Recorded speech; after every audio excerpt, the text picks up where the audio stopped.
बलराम जी का विवाह रेवती जी के साथ में हुआ था। अब भगवान श्री कृष्ण की बारी है। तो हे राजन परीक्षित, भगवान के जितने भी विवाह हुए थे 16,108 वो सब द्वारका ही में हुए थे। लेकिन भगवान किसी के घर मोर रख के नहीं गए थे। हे राजन परीक्षित, तो ये भगवान की पहले विवाह की चर्चा है, जो कि राजा भीष्मक थे कुंडलपुर के। वहां स्वयं लक्ष्मी जी ने अवतार लिया और उनका नाम रुक्मिणी पड़ा। हे राजन परीक्षित, और उधर श्री कृष्ण थे जो विष्णु के अवतार थे। शेष के अवतार बलराम जी थे। तो हे राजन परीक्षित, उधर रुक्मिणी जी विवाह योग हो गई, इधर श्री कृष्ण भी विवाह योग हो गए। हे राजन परीक्षित, लेकिन जब रुक्मिणी जी ने जाना और जन्म लिया था, तब देव ऋषि नारद जी ने सब राजा भीष्मक को बता दिया था कि जो तुम्हारे यहाँ कन्या ने जन्म लिया, ये कोई साधारण कन्या नहीं है, ये स्वयं लक्ष्मी का अवतार है। और इनका विवाह श्री कृष्ण जी के साथ में होगा, जो स्वयं विष्णु के अवतार हैं। इधर जैसे जैसे भगवान ने लीला खेली, वैसे वैसे भगवान के नाम पढ़ते गए। उनका एक नाम नहीं रहा।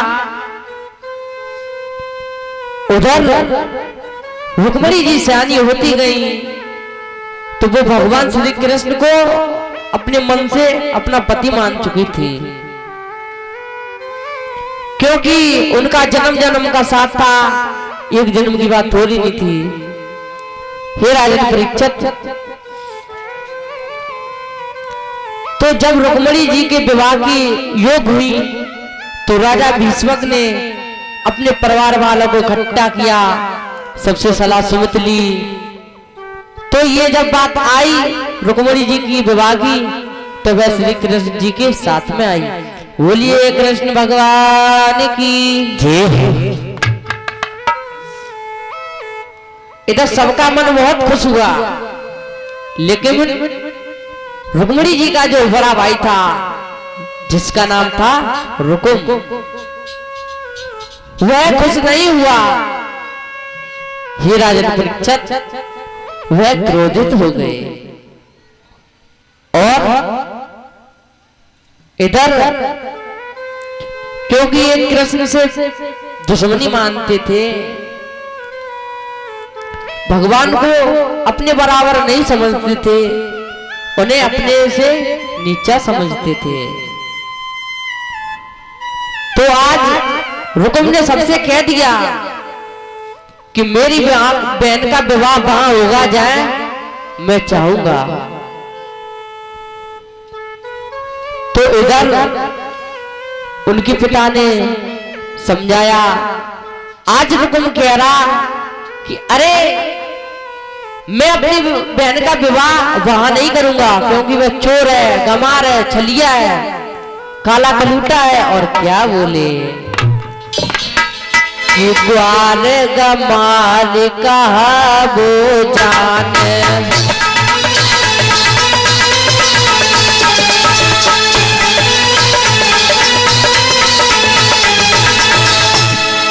ग्वार गमार कहा वो जाने,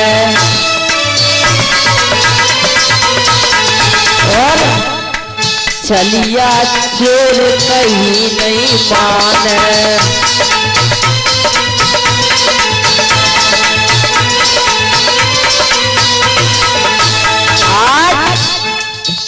रुकुम कह रहा है ये बात चोर है, गमार है, ये कहाँ मानते हैं।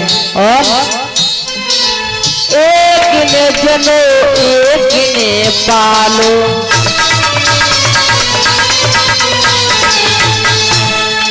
एक ने जनो एक ने पालो, भीतर मैलो तन को कालो, भीतर मैलो तन को कालो।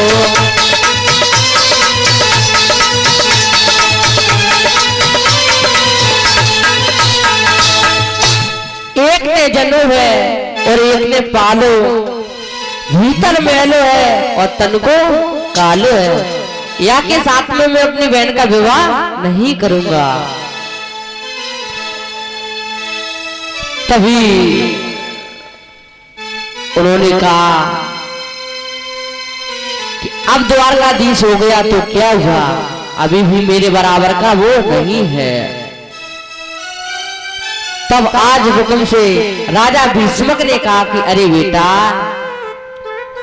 तुम श्री कृष्ण को गुवार कुमार कह रहे हो, ये तुम्हारे मुंह से शोभा नहीं देता बेटा। और क्या बोले कि जिनको तू गुवार कुमार कहे, वह तो श्री कृष्ण मुरारी है, वह तो श्री कृष्ण मुरारी है। उनके ही जग आधीन रहे, जो गति तुम्हारी मारी है।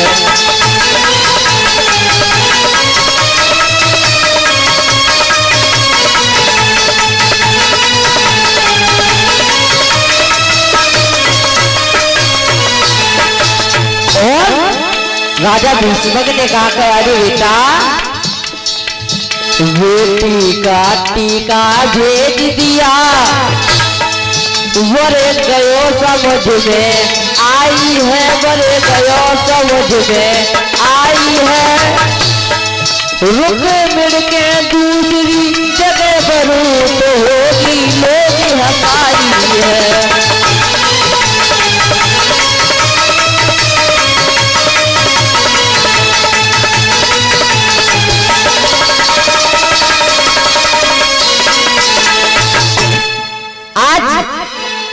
राजा भीष्मक ने कह दिया कि अरे बेटा, अब तो यह खबर देवता में फैल चुकी है।